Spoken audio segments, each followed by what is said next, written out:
Alrighty, hello my friends. I hope everything's going super well. Get my hair away from my microphone there. It is Tuesday afternoon. I am so excited. I've got such good things to talk about today. All right, so today is actually one of my favorite topics. Today, we are going to talk about what would happen if you actually wanted to do what you said you were going to do. And I talk about this all the time. I actually ask myself this question all the time because it's so important. It's so important. So this week we are all talking about wanting what you say that you want. Okay. And on Tuesdays I combine kind of two topics, and the hook is right? And but the true question is what are you doing instead of what you said you were going to do, right? And the real question behind that is, do you actually want to do the things that you said you were going to do? Okay, so I have been thinking about this so deeply. I have been working so hard on my business during this time. I have so many new clients coming in, and it's so much fun. I'm able to help so many people through the work that we're doing. And Food Safety Cat is going to join us for coaching today. Hi, Kobe. And what's really amazing is that as I talk to more people and I do more consult calls, so that's how people get on, like come into my businesses. They come and they do a consult call, and we talk about where they are, where they want to go, and how do they want to get there, and do they want to get there with me, right? And one of the things that I end up uncovering so much is that so many people want the results of the hard work, but don't want to actually do the hard work itself. I am a parent to a 12-year-old, a 10-year-old, and an 8-year-old. And that's also kind of true of them, right? And it's true of a lot of us. We would all like the results of hard work without actually wanting to do the hard work. But here's the deal, is that I actually decided, I actually decided maybe in the fall that thought that I don't want to do the work, that I would rather win the lottery. I think I remember having this thought. I was like, oh, wait a minute. I don't think I would rather win the lottery than learn how to make a $75 million business. I really wouldn't. I'm so happy that I know how to make a multiple six-figure business, because now if I have to go do it again, if everything falls apart and I can't do food safety anymore, which I don't see why that would happen, I know I could go out and build another multiple six-figure business, and I know how I would do it, and how I would do it even better than I'm doing Dirigo Food Safety. And what I have figured out is I want the journey. I want the grind. I want to do what I said I was going to do, and do all of the little teeny steps to get there. Okay. And today we are going to talk about allowing that want, okay, and allowing wants to do what we said we were going to do. That's in like both a positive way, okay, and in ways that allow us to feel our urges. All right, because here's what happens, okay? You decide on a goal, okay? And all of my clients come to me because they have goals around health, wellness. They have goals around wealth. They have goals around building community, and they have goals around compliance. I mean, that's really where the business started, right? Was building compliance documentation. And so many of y'all have so many goals. And we talk about health, wealth, and relationships around here. With my clients, I'm really starting to talk about wealth, community, and compliance, right? And when we say, I'm going to go get a result, I'm going to make $1 million business, like I was talking to a client yesterday, or I was, talking to somebody earlier today about I'm going to lose the 100 pounds. So, okay, we declare that result. All right. And then there's a process that we do to actually create that result, right? The first part of the process is you decide that you want the result. And what on earth does that look like? Well, it looks like trying an idea on for size, right? I mean, what is it? If we were going to, like I have what we went through yesterday, developing and testing a thought. Okay. And so if we're thinking, I want to do the things that I said I was going to do, okay, I want to commit to that as like a long-term development goal. You could even say I want to develop the capability to do the things that I said I was going to do. Okay. Because what happens is that when we say we're going to do the things we say we're going to do, life intervenes, gets to be 5 o'clock, okay, and all sorts of things have happened, and you are in the habit of saying, I want to drink. Okay, it's the end of the day and I want to drink. I want to relax and I want to drink. And then all of a sudden, the thing that you said you were going to do, which is not drink or not drink that day or whatever commitment that you made, becomes a lot easier in that moment to want to satisfy an urge rather than to want to do the things that you said you were going to do. Okay? And so the reason I talk about the questioned mind is the kind mind is because when we go through the questions, and I'm about to take you through on an urge, okay, and we're probably we'll focus on drinking, all right, because this is really truly how I like stopped drinking. Okay, I'm going to take you through the questions about how I actually stopped drinking. Okay. When you allow yourself to question and really be in your belief that you want to do the things that you said you were going to do, then you allow yourself the space to not have your beliefs beat the snot out of you. Okay, because this is what happens. I call this the belief bludgeon, right? Is that I believe, like what was I trying on? Oh, that's right. Yesterday night, I was doing my own self-coaching and I was like, I want to develop the capacity to have $10 million. Okay. I want to develop the capacity to have $10 million because my coaches say that in order to get the money that you want in the world, you got to develop the capacity to actually have that amount of money. If I had the capacity to have $10 million, I would have $10 million. Okay. It's not quite like law of attraction stuff. It's really much more complex than that, but that's the gist of it. And so I started writing, all right, and I realized, despite all of the things that I say, right, in my mind, somewhere in one very small corner, instead of my whole brain, now it's just down to one small corner, money is still not neutral. And what was interesting is I backed myself down. I'm like, okay, what if it's not 10 million? What if it's a million? And I tried this exercise with a million. Didn't work. Tried this exercise with 100,000, no. 10,000, no. I got myself down to $1.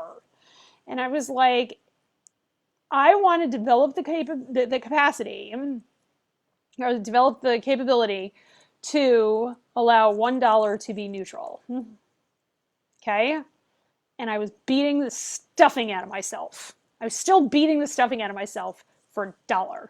Okay, so that lets me know when I go through all of these questions and I'm like, am I safe to believe this? And the answer is nope, I am not. I'm beating the tar out of myself. Do I respect myself? No. Am I allowing myself to stand in fear, discomfort, and failure? No. I recognize I'm not ready for this belief. Okay, and so that's why it's so important to develop the habit of getting in these questions, okay, and asking yourself these questions. So whatever it is that you use to run away from your feelings, whether it's social media or alcohol or overuse of cannabis or food, we kind of talked about food yesterday, or work. I'm not going to lie, I was like scrambling. I have this like video clip I really want to get so that I can put it up so that I can like show people like my cool stuff, right?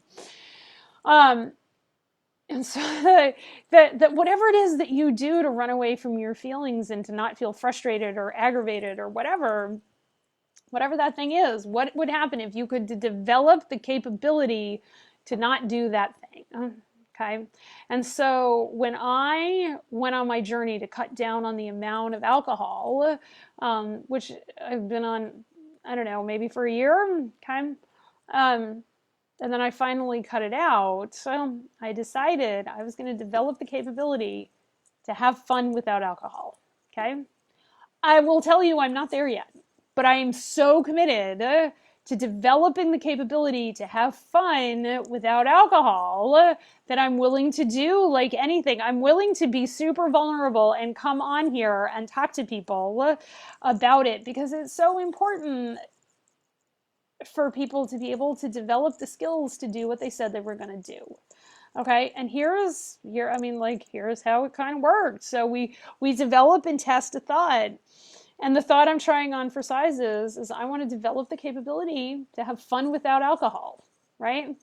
And how much do I believe this thought? Well, I believe this thought now because I've been thinking it for so stinking long. But back when I started this, on a scale of 1 to 10, I was like a 5. And heck, before, like earlier, like what is it, like 2 weeks ago, where I was like, I need a drink, right? And I didn't have one, but I really wanted one. And I was not in the belief around this thought. I was totally not. And a belief is just a thought. You think a whole lot. And so I was at like a 5. And why? Is because there is a part of me where I'm developing the capability to have fun without alcohol. All right. I don't 100% believe that I can have fun without alcohol. Okay. So I'm still not a 10, but I'm way higher than a 5. Why? Because I have been conditioned for so long that alcohol tastes good and we have more fun when we drink. Okay. That is a very common thing. We have more fun when we drink. And what I am learning is you don't have more fun in the moment. You have more fun overall. So right now, that's where I am.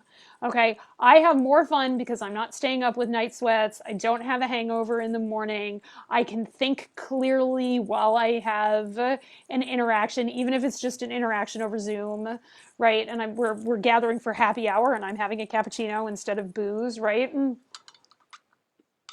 I can think more clearly. I can develop more ideas. The number of ideas around my business that I have created since I quit drinking and the rapidity with which I have created ideas and allowed myself to control other parts of my life. Like, I really don't think I would have been able to impose the protocol around social media that I've imposed on myself without deciding to quit drinking. I just don't think I would have the mental energy to do it or the neurons to do it, right?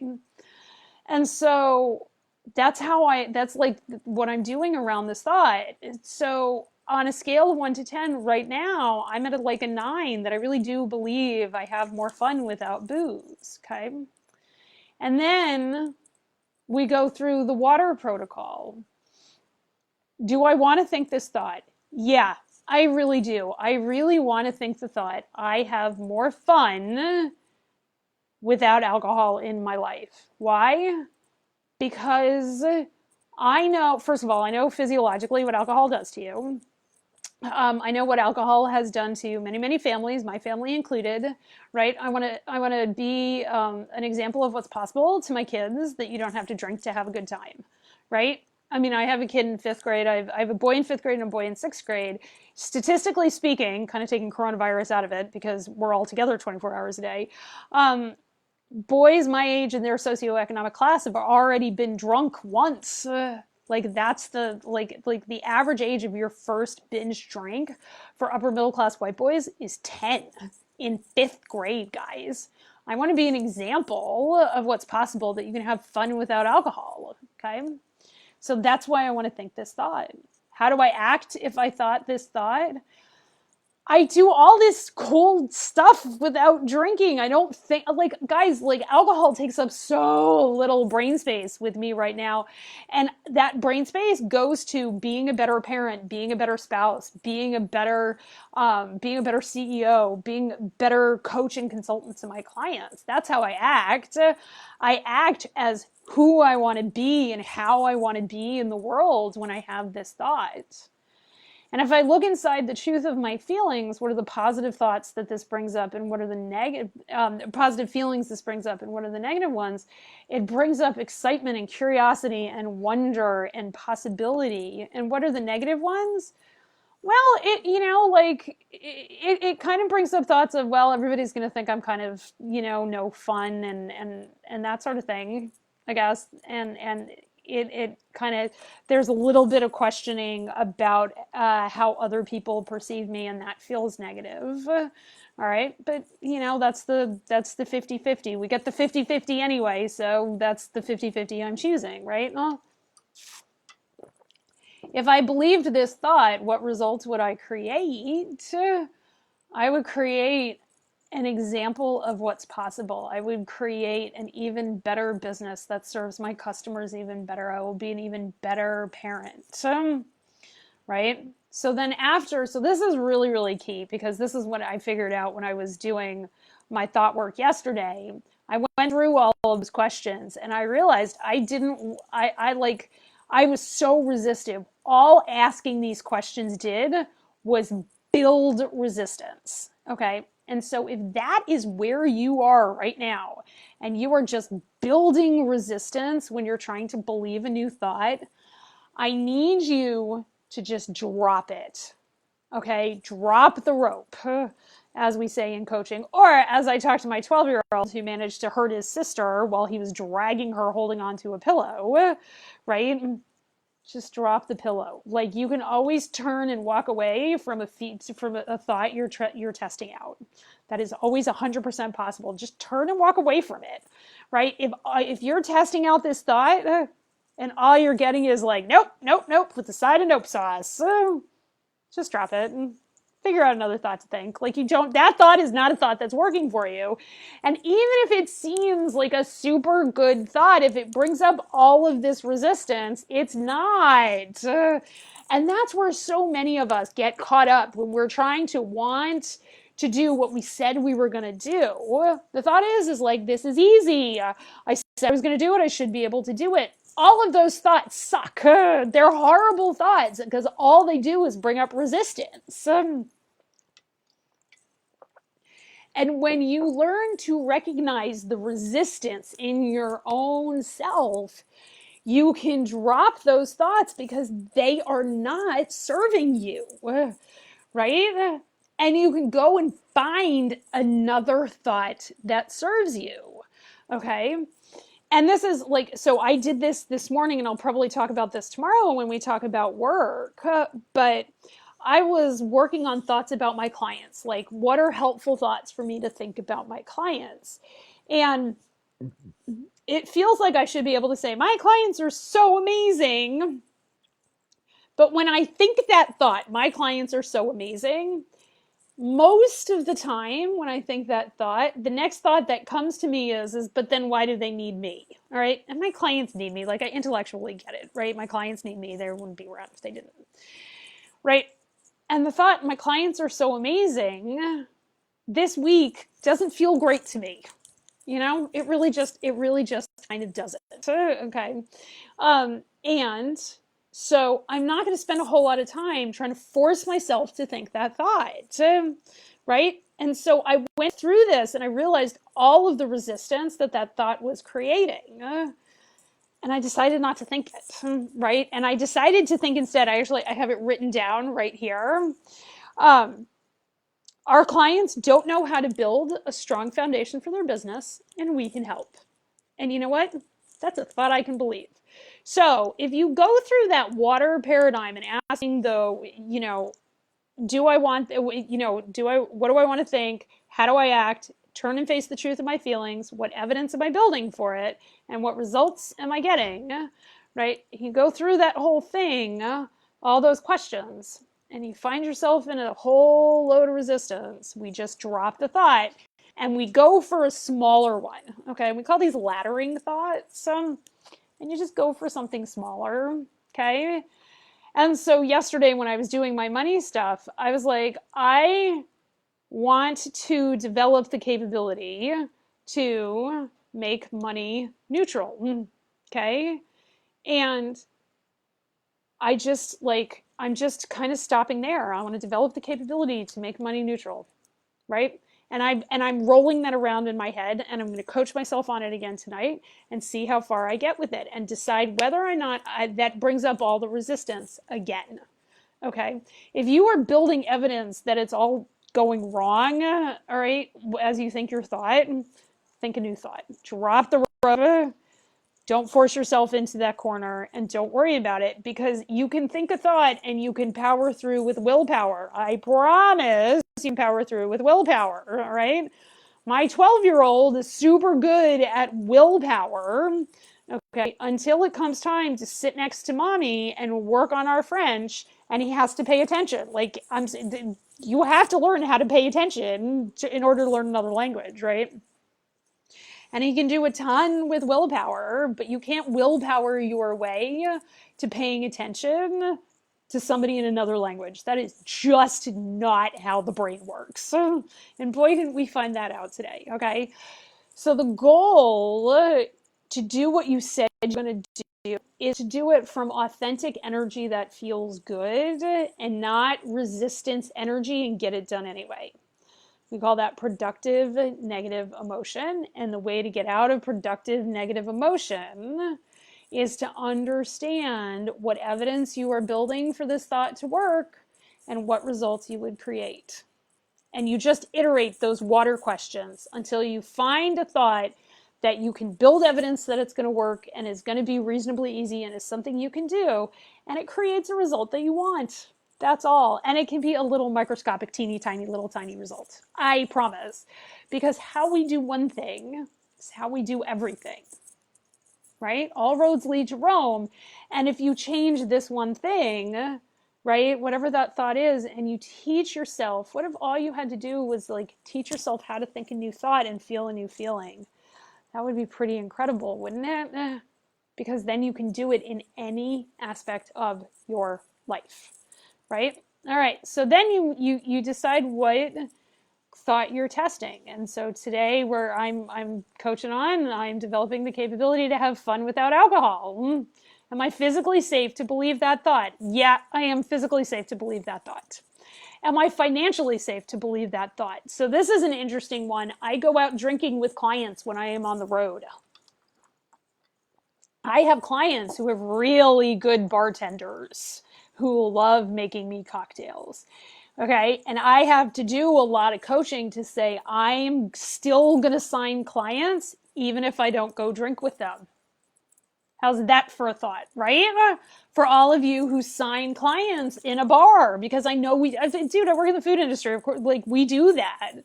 Are you financially safe to think that you're still going to get clients if you don't go drinking with them? Okay. Are you emotionally safe to believe you can have fun without alcohol? Or do you feel like you need liquid courage? That's an interesting question, ain't it? All right. Are you trained to think whatever it is that you want to think about alcohol? You may not be, because these are not conversations we tend to have in our culture. It's either you are okay with your drinking or you're in AA, but you change your thoughts about your drinking and you're over drinking. Nobody's trained to know how to do that. That's why I teach stop over drinking, right? Do you respect yourself enough to think this thought? And that's a really good question. Do you respect yourself enough to think a thought around reducing your alcohol consumption? Sometimes this is really where it kind of the wheels come off the bus. As you look inside and you're like, damn, I really kind of don't, right? But that is also optional. But it's a really good thing to know about yourself, because maybe right now is the time to work on self-respect. And you can work on self-respect and alcohol at the same time, because when you do what you said you were going to do, you know what you do? You build your self-respect. Okay? Do you value believing your thought? Do you value believing the thoughts that you have about alcohol? That you can control your drinking, that you can have fun without drinking? I sure value that thought, right? And am I empowered to stand in fear, discomfort, and failure to believe this thought? I have to tell you, the first time I ordered a seltzer water with grapefruit juice in it in front of a client at his bar with his fancy bartender that usually makes me really good sidecars, I thought I was like super hoping that the world would open up and like swallow me whole. Like I desperately wanted the ground to just swallow me because I didn't want to have a conversation about alcohol with a guy who sells a lot of wine for a living, right? And I had it and it was fine. It was totally, totally, totally fine. Right? And who knows how many other conversations that sparked that it wouldn't have otherwise sparked, right? And so then when you get there, you just do another check-in with our light protocol and you look around yourself and what do you see about yourself when you believe this thought? Well, what do I see about myself when I believe the thought that I can have fun without alcohol? I see myself being able to be with other people and really listen to them. Okay, being the strongest presence in the room. That's what I see myself as, is being the strongest presence in the room because I'm the one that doesn't have a wall of alcohol between me and other people. And maybe alcohol doesn't build a wall for you, but it did for me, right? And so that's the conversation I have. And what does your integrity tell you about this thought? My integrity tells me that I can have fun without alcohol in my life, okay? And that as I get used to it, because really, guys, it's only been, I did this, I actually probably did this 3 months ago. Yeah, so it's only been 12 weeks, right? And that what does my integrity tell me? That I am making so many positive changes in my life because of this, that it's really, truly amazing. Does this thought feel gentle? Absolutely. Is it helpful? Absolutely. And then finally, the T in light is trust and credibility. This thought really does build trust and credibility and connection with myself and others. Okay, and that's how I decide when I answer. It's that final question. Does this thought build trust and credibility and connection between you and yourself and you and other people? That's how I know it's a thought I really want to think. That this is a thing I really want to have in my life. Okay, and that's how I know to really dive in and go all in on this thought and do what I said I was going to do, okay? Because it's our actions that come from our feelings, that come from our thoughts, okay? And so if I have the thought, I'm developing the capability to have fun without alcohol, that feels kind of curious to me. And from that action, I look at what I do without alcohol. And like I produce stuff without alcohol. And that's pretty amazing, okay? And that's what it looks like. That's what it looks like. And I do the things that I say I was going to do. I'm not going to drink this weekend, and I don't drink this weekend. Okay? And I recognize an urge for alcohol, and I'm like, oh, wow, look at that. I'm eating popcorn. I have an urge for a beer. Totally have an urge for a beer. And I let it pass. And I do what I say I was going to do. And that builds trust and credibility with myself. And that is how you do what you say you're going to do. Okay, is you create a virtuous cycle of doing it, sometimes with willpower, most of the time without it. And at the beginning, it probably takes a lot of willpower. And then you just allow yourself to recognize that you did what you said you were going to do. Okay, allow yourself to be proud of yourself. What does that look like if you allowed yourself to be proud of yourself? You are all beautiful, amazing people. It is the bottom of the hour. I will see you tomorrow, and we are going to talk about work. And I have lots of good stuff to share with you then. We're going to be doing all of these questions all week. Okay. The adult mind needs repetition. Absolutely needs repetition. And so I will see you at noon tomorrow, and we're going to talk about wanting what you want at work. This is a great question. I love you so much. Have a great day, and we'll see you tomorrow. Bye-bye.